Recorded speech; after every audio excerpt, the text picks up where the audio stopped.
Hello दोस्तों, तो स्वागत है आपके अपने यूट्यूब चैनल BSCP कैरियर पे। आज हम लोग हिस्ट्री के सेकेंड चैप्टर का ऑब्जेक्टिव करने वाले हैं। तो चलिए ऑब्जेक्टिव स्टार्ट करते हैं। तो हमारा पहला क्वेश्चन है, किसने सबसे पहले भारत में स्वर्ण सिक्का जारी किए? ऑप्शन नंबर ए है मौर्य ने, ऑप्शन नंबर बी हिंद यूनानियों ने, ऑप्शन सी गुप्तों ने। इसका सही आंसर हो जाएगा हिंद यूनानियों ने भारत में सबसे पहले स्वर्ण सिक्के जारी किए। ओके, नेक्स्ट क्वेश्चन है, किसने भूमि अनुदान प्रथा प्रारंभ की? मौर्य ने, सातवाहनों ने, गुप्तों ने। तो इसका सही आंसर हो जाएगा ऑप्शन नंबर बी, सातवाहनों ने भूमि अनुदान की प्रथा प्रारंभ की थी। नेक्स्ट क्वेश्चन है हमारा, मौर्य वंश का संस्थापक कौन था? मौर्य वंश का संस्थापक कौन था? ऑप्शन ए है बिंदुसार, ऑप्शन बी है चंद्रगुप्त मौर्य, ऑप्शन सी है अशोक। इसका सही आंसर हो जाएगा चंद्रगुप्त मौर्य। चंद्रगुप्त मौर्य मौर्य वंश के संस्थापक थे।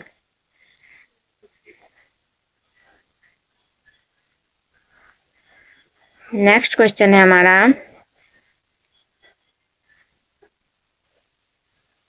मौर्य वंश का अंतिम राजा कौन था? Option number A Brihadatta, option number B Ashoka, option number C है बिंदुसार या ऑप्शन नंबर डी इनमें से कोई नहीं। तो इसका सही जवाब हो जाएगा option number A Brihadatta. Maurya वंश का सबसे अंतिम राजा कौन था? तो बृहदत्त मौर्य वंश का अंतिम राजा था। ओके, चलिए आगे देखते हैं। अगला प्रश्न है, मगध की प्राचीन राजधानी कहाँ थी? तो इसका मतलब मगध की प्राचीन मतलब सबसे पुरानी राजधानी कहाँ थी? पाटलिपुत्र थी, राजगृह थी, नालंदा थी या फिर इनमें से कोई नहीं। तो इसका सही जवाब हो जाएगा option number B, Rajgriha. Magadha की प्राचीन राजधानी कहाँ थी? तो राजगृह मगध की प्राचीन राजधानी थी। ओके, चलिए अगला प्रश्न देखते हैं।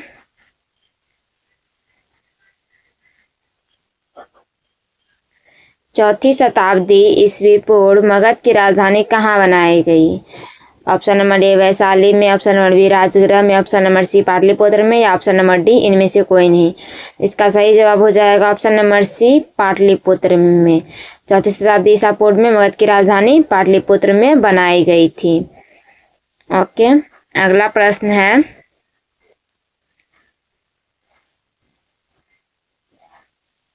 थोड़ा सा छोटा करने दीजिए इसको, देखिए कितना बड़ा प्रश्न है।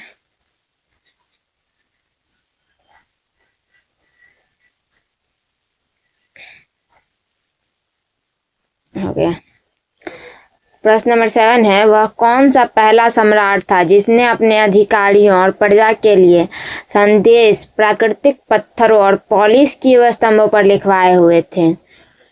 Option number A Brihadatta, option number B Ashoka, option number C Chandragupta Maurya या ऑप्शन नंबर डी इनमें से कोई नहीं। इसका सही जवाब हो जाएगा option number C, Chandragupta Maurya ने प्राकृतिक पत्थरों पर जो है अपने सेना के लिए, प्रजा के लिए संदेश उस पे स्तंभ पे लिखवाया था। ओके, प्रश्न नंबर 8 है,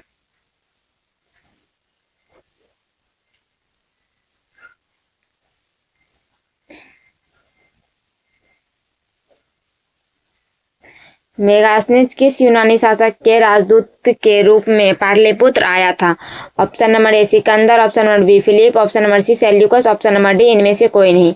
इसका सही जवाब हो जाएगा option number C, Seleucus. Megasthenes यूनानी शासक, किस यूनानी शासक? तो मेगास्थनीज सेल्यूकस के यूनानी शासक के रूप में जो है पाटलिपुत्र आया था। ओके, अगला प्रश्न है, चीनी यात्री फाहियान किस शासक के काल में भारत आया था? Option number A Chandragupta Maurya, option number B Chandragupta द्वितीय, ऑप्शन नंबर सी है अशोक या ऑप्शन नंबर डी इनमें से कोई नहीं। इसका सही जवाब हो जाएगा चंद्रगुप्त द्वितीय। चीनी यात्री फाहियान चंद्रगुप्त द्वितीय के शासनकाल में भारत आया था। अगला प्रश्न है हमारा,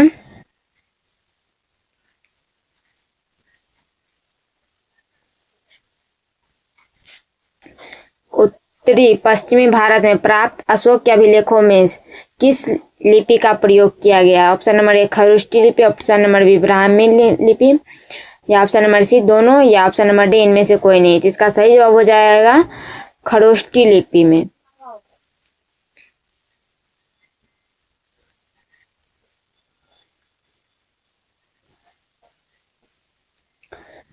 अगला प्रश्न है, बाणभट्ट की रचना कादम्बरी में किसके शासनकाल का वर्णन है? Option number A Chandragupta Maurya, option number B Ashoka, या ऑप्शन नंबर सी हर्षवर्धन। इसका सही जवाब हो जाएगा हर्षवर्धन। बाणभट्ट की रचना कादम्बरी है जिसमें हर्षवर्धन के शासनकाल का पूरा वर्णन किया गया है। ओके, अगला प्रश्न देखते हैं। अगला प्रश्न है हमारा, पंचतंत्र की रचना किसने की थी? ऑप्शन नंबर ए आर्यभट्ट ने, option number B Vishnu Sharma ने, या ऑप्शन नंबर सी कालिदास ने, या ऑप्शन नंबर डी इनमें से कोई नहीं। इसका सही जवाब हो जाएगा विष्णु शर्मा ने। पंचतंत्र की रचना किसने की थी? विष्णु शर्मा। इनका पूरा नाम क्या था? पंडित विष्णु शर्मा इनका पूरा नाम था, पंडित विष्णु शर्मा। ओके, अगला प्रश्न देखते हैं।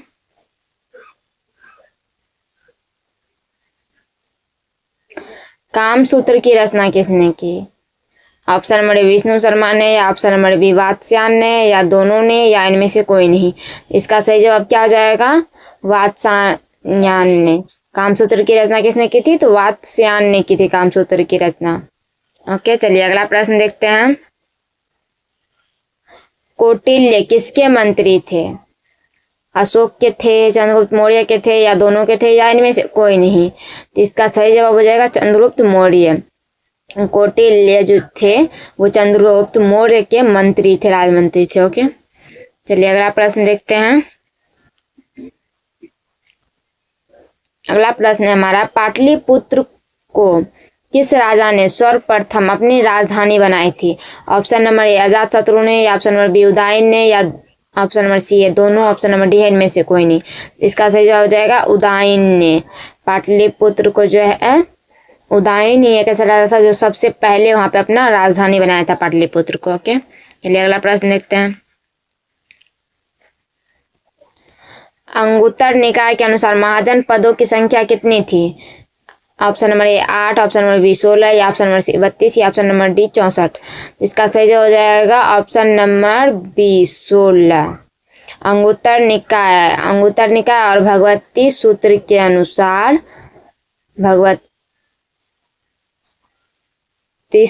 के अनुसार जो है महाजन पदों की संख्या कितनी थी? तो 16 थी।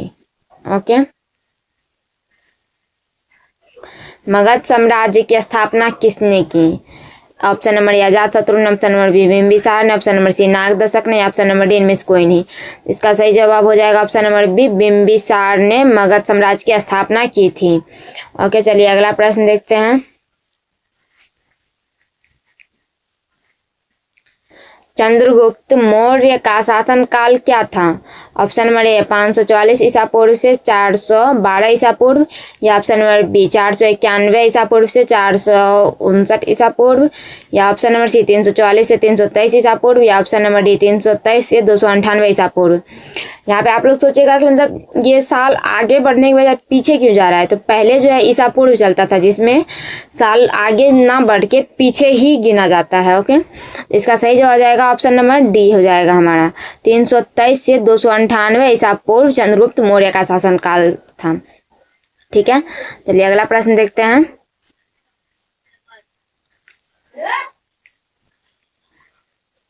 विक्रमादित्य की उपाधि किस सम्राट ने ग्रहण की थी? चंद्रगुप्त प्रथम ने किया था, चंद्रगुप्त द्वितीय ने किया था, या दोनों ने, या इनमें से कोई नहीं। तो इसका सही जवाब क्या हो जाएगा? चंद्रगुप्त द्वितीय ने विक्रमादित्य की उपाधि ग्रहण किया था। ओके, अगला प्रश्न है हमारा, मुद्रा राक्षस किसकी रचना है? ऑप्शन ए कौटिल्य की, ऑप्शन बी विशाख दत्त की, ऑप्शन सी मेघासनेज, या ऑप्शन डी इनमें से कोई नहीं। इसका सही जवाब हो जाएगा विशाख दत्त की।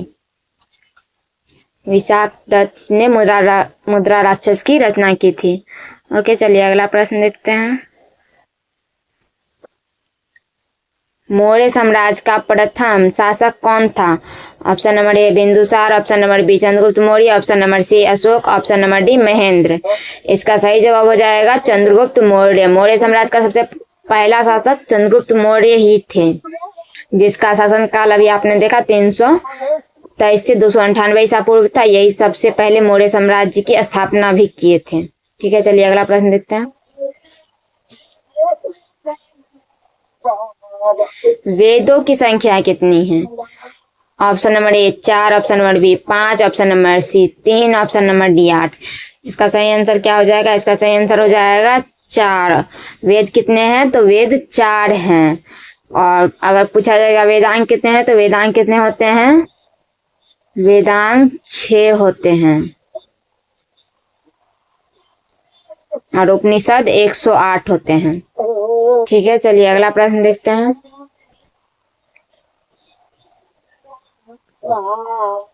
किस भारतीय शासक को नेपोलियन की संज्ञा दी गई है? तो चंद्रगुप्त मौर्य को दी गई है, कनिष्क को दी गई है, समुद्रगुप्त को, या इनमें से कोई नहीं? तो इसका सही जवाब क्या हो जाएगा? इसका सही जवाब हो जाएगा समुद्रगुप्त को।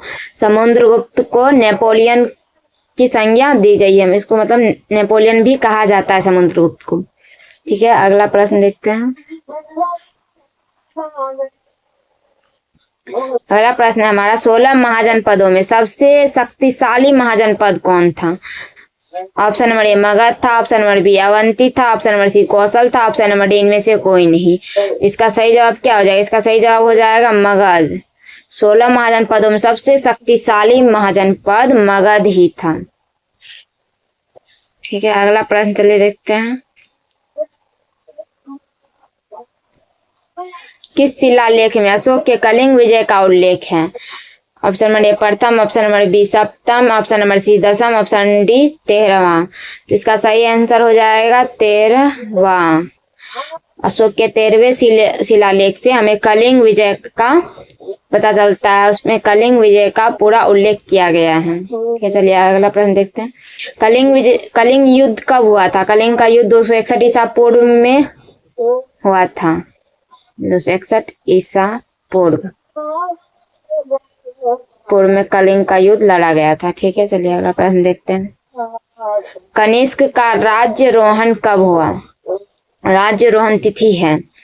ऑप्शन नंबर ए 48 ईसा पूर्व, ऑप्शन बी 78 ईसा पूर्व, ऑप्शन डी 88 ईसा पूर्व, या ऑप्शन डी 98 ईसा पूर्व। इसका सही आंसर हो जाएगा 78 ईसा पूर्व। कनिष्क का राज्यरोहण 78 ईसा पूर्व में हुआ था। चलिए अगला प्रश्न देखते हैं।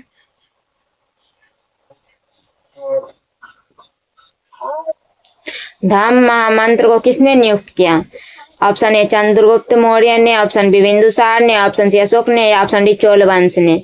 इसका सही जवाब हो जाएगा अशोक ने। अशोक ने धम्म महामंत्र को नियुक्त किया था, जिसमें कुछ अच्छी बातों को जो है सभी धर्म की अच्छी बातों को इसमें रखा गया था और सभी को मानने के लिए कहा गया था। ठीक है, चलिए अगला प्रश्न देखते हैं।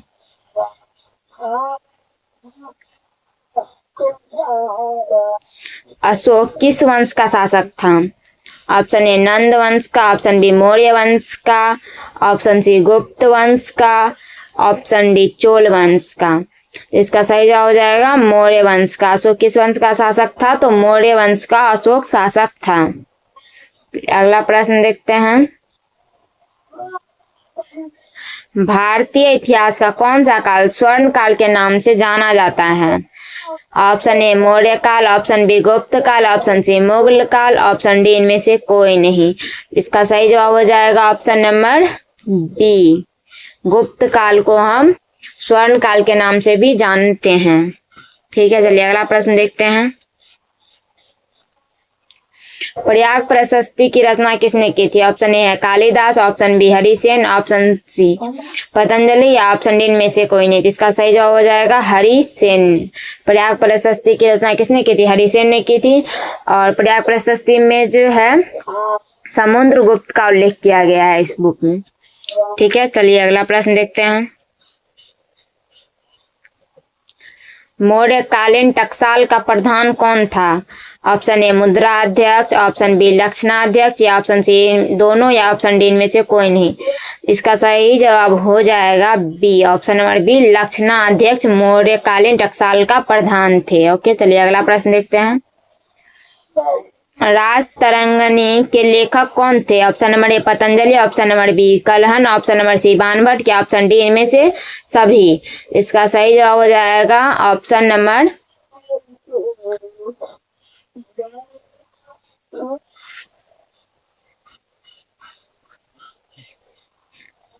राजतरंगिणी के लेखक कौन थे? तो option number A Patanjali, option number B Kalhana, option number C Banabhatta, या ऑप्शन नंबर डी इनमें सभी। इसका सही जवाब हो जाएगा Kalhana, option number B, Rajatarangini के लेखक जो है कलहन थे। ठीक है, चलिए अगला प्रश्न देखते हैं।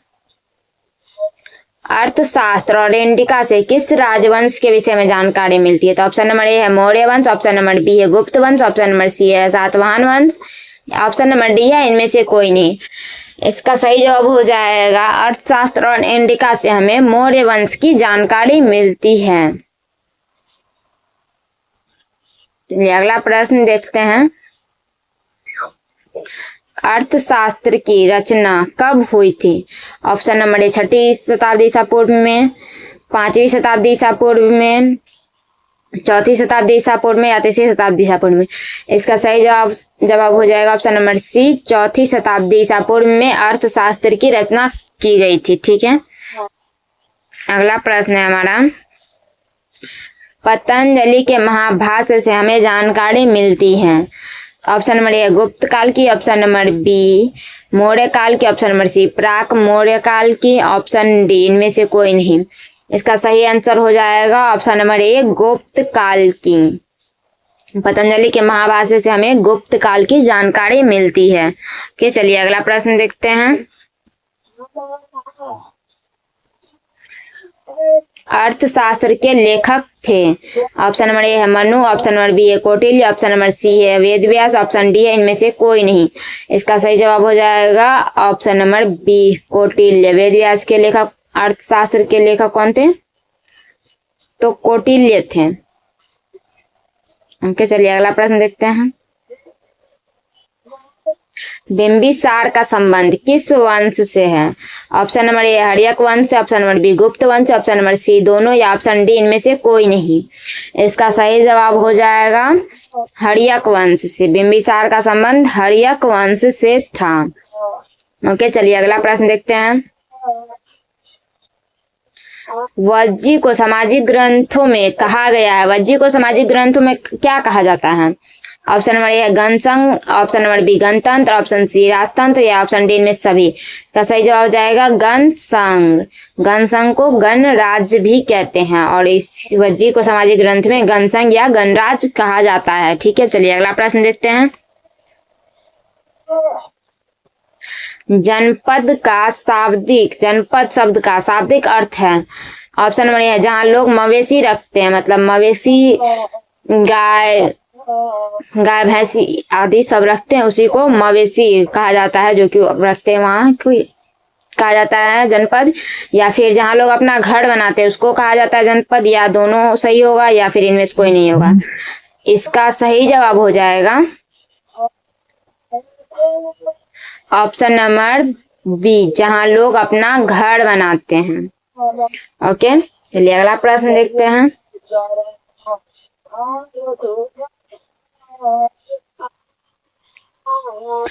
पंच चिन्ह वाले सिक्के बने होते थे। ऑप्शन नंबर ए है सोने के, ऑप्शन बी चांदी के, ऑप्शन सी तांबे के, और ऑप्शन डी बी और सी दोनों के।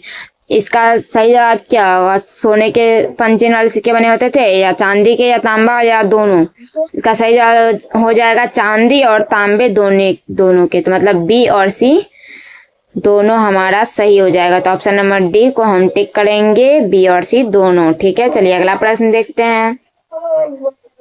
आज कुछ ज्यादा प्रश्न है तो आप लोग घबराइएगा नहीं और आराम से वीडियो देखिएगा, तो आपका ऑब्जेक्टिव क्लियर हो जाएगा। ठीक है, 41वां हमारा प्रश्न है। अशोक द्वारा प्रचलित बौद्ध धर्म कहाँ प्रचलित नहीं हुआ? सीरिया, यहाँ पे सोरिया लिखा गया है, यहाँ सीरिया होगा। या फिर ब्रिटेन में या श्रीलंका में या जापान में। तो इसका सही जवाब हो जाएगा हमारा ऑप्शन नंबर बी, ब्रिटेन में। अशोक जो बौद्ध धर्म का प्रचार कर रहे थे वो तो सीरिया में प्रचार किया गया, श्रीलंका में भी हुआ, जापान में हुआ, बट ब्रिटेन में जो है इसका प्रचार नहीं हुआ था। ठीक है, चलिए अगला प्रश्न देखते हैं। प्रसिद्ध ग्रंथ इंडिका की रचना किसने की थी? इंडिका एक पुस्तक है, उसका रचना किसने किया था? कौटिल्य ने किया था, मेगास्थनीज ने, या अल्बेरियो ने, या इनमें से कोई नहीं। इसका सही जवाब हो जाएगा मेगास्थनीज, ऑप्शन नंबर बी। प्रसिद्ध ग्रंथ इंडिका की रचना मेगास्थनीज ने किया था। ठीक है, चलिए अगला प्रश्न देखते हैं।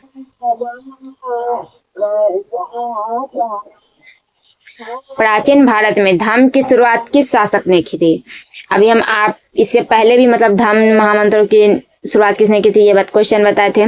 आप लोग कमेंट बॉक्स में इसका आंसर जरूर दीजिएगा दोबारा। ठीक है, ऑप्शन नंबर ए है Chandragupta Maurya, option number B है अशोक, या ऑप्शन सी कनिष्क, या ऑप्शन डी इनमें से कोई नहीं। इसका सही जवाब हो जाएगा ऑप्शन नंबर बी, अशोक। धर्म की शुरुआत अशोक ने किया था। ठीक है, चलिए अगला प्रश्न देखते हैं। अगला प्रश्न है हमारा, महावीर ने पार्श्वनाथ के सिद्धांतों में नया सिद्धांत क्या जोड़ा? ऑप्शन ए अहिंसा, ऑप्शन बी ब्रह्मचर्य, या ऑप्शन सी सत्य, या ऑप्शन नंबर डी इनमें से कोई नहीं। इसका सही जवाब हो जाएगा ऑप्शन नंबर बी, ब्रह्मचर्य। महावीर ने पार्श्वनाथ के सिद्धांत में नया सिद्धांत ब्रह्मचर्य का जोड़ा था। ठीक है, चलिए अगला प्रश्न देखते हैं। कलिंग युद्ध कब हुआ था? ये भी प्रश्न का आंसर जो है हम पहले दे चुके हैं, तो आप लोग इस प्रश्न का भी आंसर कमेंट बॉक्स में जरूर लिखिएगा। ठीक है, ऑप्शन ए 261 ईसा पूर्व में, या ऑप्शन बी 251 ईसा पूर्व में, या ऑप्शन सी 263 ईसा पूर्व, या ऑप्शन डी इनमें से कोई नहीं। तो इसका सही जवाब हो जाएगा ऑप्शन नंबर ए, 261 ईसा पूर्व में कलिंग युद्ध हुआ था। ठीक है, अगला प्रश्न देखते हैं।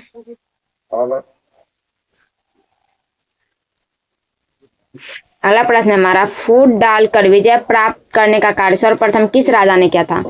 Option A Ajatashatru, option B Ashoka, option C दोनों, या ऑप्शन डी इनमें से कोई नहीं। इसका सही जवाब हो जाएगा ऑप्शन नंबर ए, अजात शत्रु ने। अजात शत्रु ने फूट डालकर विजय प्राप्त किए थे। ठीक है, चलिए अगला प्रश्न देखते हैं। जीवक वैद्य किस वंश के काल में था? ऑप्शन ए है मौर्य वंश के काल में, ऑप्शन बी है गुप्त वंश के काल में, या ऑप्शन सी हर्यक वंश के काल में, या ऑप्शन डी इनमें से कोई नहीं।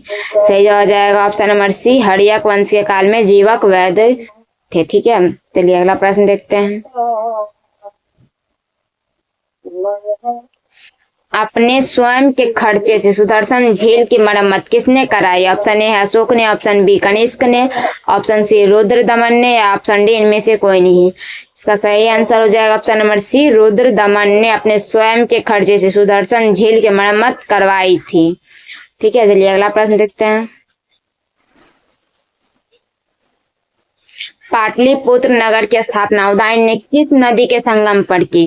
ऑप्शन ए है गंगा, ऑप्शन बी है सोन, ऑप्शन सी है पुनपुन, या ऑप्शन डी इनमें से सभी। इसका सही आंसर हो जाएगा ऑप्शन नंबर डी, इनमें से सभी के संगम पर पाटलिपुत्र की स्थापना की थी उदयन ने। ठीक है, चलिए अगला प्रश्न देखते हैं।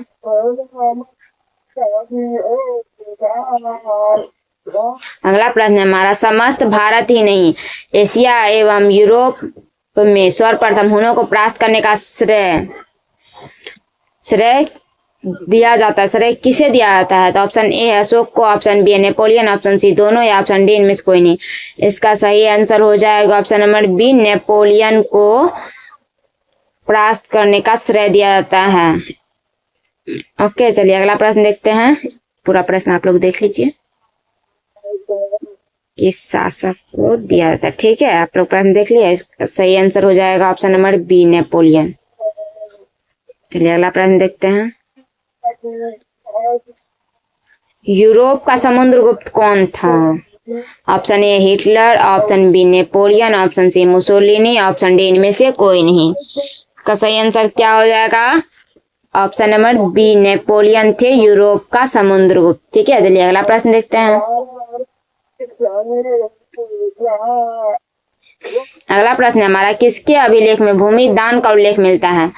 ऑप्शन नंबर ए अशोक के, ऑप्शन नंबर बी प्रभावती गुप्त के, ऑप्शन सी दोनों या ऑप्शन डी इनमें से कोई नहीं। इसका सही जवाब हो जाएगा प्रभावती गुप्त में जो है भूमिदान का उल्लेख किया गया है।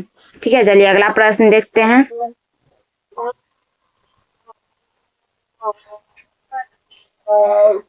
अगला प्रश्न है हमारा, भूमि अनुदान से संबंधित प्रथम अभिलेखीय प्रमाण किसका है? ऑप्शन ए मौर्य काल का, ऑप्शन बी सातवाहन काल का, ऑप्शन सी गुप्त काल का, या ऑप्शन डी इनमें से कोई नहीं। सही जवाब हो जाएगा सातवाहन काल का, ऑप्शन नंबर बी हमारा सही आंसर हो जाएगा। ठीक है, चलिए अगला प्रश्न देखते हैं। आप लोग घबराइएगा नहीं है, अब ज्यादा प्रश्न नहीं बचा हुआ है, बस कुछ ही प्रश्न है। अगला प्रश्न है हमारा, 510 ईस्वी में सती प्रथा के साक्ष्य वाला प्रथम अभिलेख कहाँ मिला? ए एरन सागर में, मास्की में, या जूनागढ़ के इनमें से कोई नहीं। यहाँ पे एरन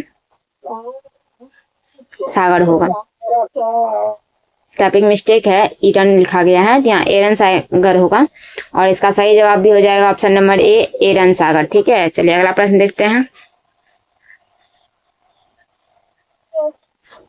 अगला प्रश्न है हमारा, अशोक ने महेंद्र और संघमित्रा को बौद्ध धर्म के प्रचार के लिए कहाँ भेजे थे? Option number A Sri Lanka, option number B Britain, option number C Pakistan, या ऑप्शन डी इनमें से कोई नहीं। इसका सही आंसर हो जाएगा श्रीलंका। अशोक अपने बेटा और अपनी बेटी को बौद्ध धर्म के प्रचार के लिए श्रीलंका भेजे थे। उनके बेटा का नाम था महेंद्र और बेटी थी इनकी संघमित्रा। संघमित्रा कौन थी? इनकी बेटी थी और महेंद्र इनके बेटा का नाम था। इन दोनों को वो जो है श्रीलंका भेजे थे बौद्ध धर्म के प्रचार करने के लिए। ठीक है, चलिए अगला प्रश्न देखते हैं। अब अगला प्रश्न है हमारा, किस विद्वान ने मात्र अभिलेखों के आधार पर अशोक का इतिहास लिखने का शलाघ्य प्रयास किया है? ऑप्शन ए विसेंट स्मिथ ने, ऑप्शन बी जेम्स प्रिसेंट ने, या ऑप्शन सी काशी प्रसाद जायसवाल ने, या ऑप्शन डी है देवदत्त रामकृष्ण भंडारकर ने। हमारा सही जवाब हो जाएगा option number D Devadatta Ramakrishna Bhandarkar ने मात्र अभिलेख के आधार पर अशोक का इतिहास लिखने का जो है प्रयास किए थे। प्रयास ही नहीं, बहुत ज्यादा प्रयास किए थे। ठीक है, चलिए अगला प्रश्न देखते हैं। मौर्य कला का निम्न में से कौन सा सर्वाधिक महत्वपूर्ण नमूना है? ऑप्शन ए चैत्य, ऑप्शन बी स्तूप, ऑप्शन सी स्तंभ, या ऑप्शन डी इनमें से कोई नहीं। इसका सही जवाब हो जाएगा ऑप्शन नंबर सी स्तंभ। मौर्य कला का सर्वाधिक महत्वपूर्ण नमूना स्तंभ है। जो पिलर होता है ना, ऐसे पिलर कहीं देखिएगा ऐसे बना हुआ रहता है, पिलर ऐसे गड़ा हुआ रहता है, इस पे कुछ कुछ डिजाइन दिया हुआ रहता है, स्तंभ इसी को पिलर कहते हैं। यही सर्वाधिक बहुत ज्यादा महत्वपूर्ण नमूना है ये मौर्य कला का। ठीक है, चलिए अगला प्रश्न देखते हैं। अगला प्रश्न हमारा, गुप्तों के काल में कौन चीनी यात्री भारत आया था? ऑप्शन नंबर ए फाहियान आया था, ऑप्शन बी हेनजांग आया था, ऑप्शन सी दोनों आए थे, या फिर ऑप्शन डी इनमें से कोई नहीं। तो हमारा सही जवाब हो जाएगा ऑप्शन नंबर ए फाहियान। गुप्त के काल में कौन आया था? तो फाहियान जो चीन के यात्री थे वो भारत आए थे यात्रा करने के लिए। इसका घर चीन ही था, चीन से यहाँ आए थे। ठीक है, चलिए अगला प्रश्न देखते हैं। अगला प्रश्न है हमारा, मेगास्थनीज भारत में किसके दरबार में आया? ऑप्शन ए चंद्रगुप्त मौर्य के दरबार में आया, ऑप्शन बी अशोक के, या ऑप्शन सी बिंदुसार के, या ऑप्शन डी इनमें से कोई नहीं। तो सही जवाब हो जाएगा इसका, मेगास्थनीज जो है भारत में चंद्रगुप्त मौर्य के दरबार में आए थे। ऑप्शन नंबर ए इसका सही जवाब हो जाएगा। चलिए अगला प्रश्न देखते हैं। हमारा 60वां प्रश्न है, समुद्रगुप्त की जानकारी होती है? ऑप्शन ए प्रयाग प्रशस्ति से, ऑप्शन बी मथुरा अभिलेख से, ऑप्शन सी दोनों से, ऑप्शन डी इनमें से कोई नहीं। तो इसका सही जवाब हो जाएगा, समुद्रगुप्त की जानकारी किससे मिलती है? प्रयाग प्रशस्ति से। हम इससे पहले भी क्वेश्चन बता चुके हैं, इसका जवाब दे चुके हैं। ऑप्शन नंबर ए होगा, प्रयाग प्रशस्ति से जो हमें समुद्रगुप्त की जानकारी मिलती है। चलिए अगला प्रश्न देखते हैं। अगला प्रश्न है हमारा, नवरत्न किस शासन के दरबार में रहते थे? ऑप्शन ए अशोक के दरबार में रहते थे, ऑप्शन बी कनिष्क के, ऑप्शन सी चंद्रगुप्त विक्रमादित्य के, ऑप्शन डी इनमें से कोई नहीं। सही जवाब हो जाएगा हमारा चंद्रगुप्त विक्रमादित्य के दरबार में जो है नवरत्न रहते थे। ठीक है, चलिए अगला प्रश्न देखते हैं। अगला प्रश्न है हमारा, अभिज्ञान शकुंतलम के रचनाकार हैं। ऑप्शन ए कालिदास हैं, ऑप्शन बी कौटिल्य, या ऑप्शन सी दोनों है, या ऑप्शन डी इनमें से कोई नहीं। सही जवाब हो जाएगा हमारा ऑप्शन नंबर ए कालिदास। अभिज्ञान शकुंतलम के रचनाकार कालिदास हैं। ठीक है, चलिए अगला प्रश्न देखते हैं। प्राचीन भारत में अभिलेख की शुरुआत किस शासक ने की? Option A Chandragupta Maurya, option B Ashoka, option C Chandragupta, option D इनमें से कोई नहीं। इसका सही जवाब हो जाएगा ऑप्शन नंबर बी अशोक ने प्राचीन भारत में अभिलेख की शुरुआत की थी। ठीक है, चलिए अगला प्रश्न देखते हैं। अब ज्यादा प्रश्न नहीं है, बस कुछ ही प्रश्न बचा हुआ है। अगला प्रश्न हमारा, किस शासक को प्रियदर्शी कहा गया है? लीजिए, option number A Ashoka, option B Samudragupta, option C दोनों, या ऑप्शन डी इनमें से कोई नहीं। सही जवाब हो जाएगा हमारा ऑप्शन नंबर ए अशोक को प्रियदर्शी कहा जाता है, कहा गया है। चलिए अगला प्रश्न देखते हैं।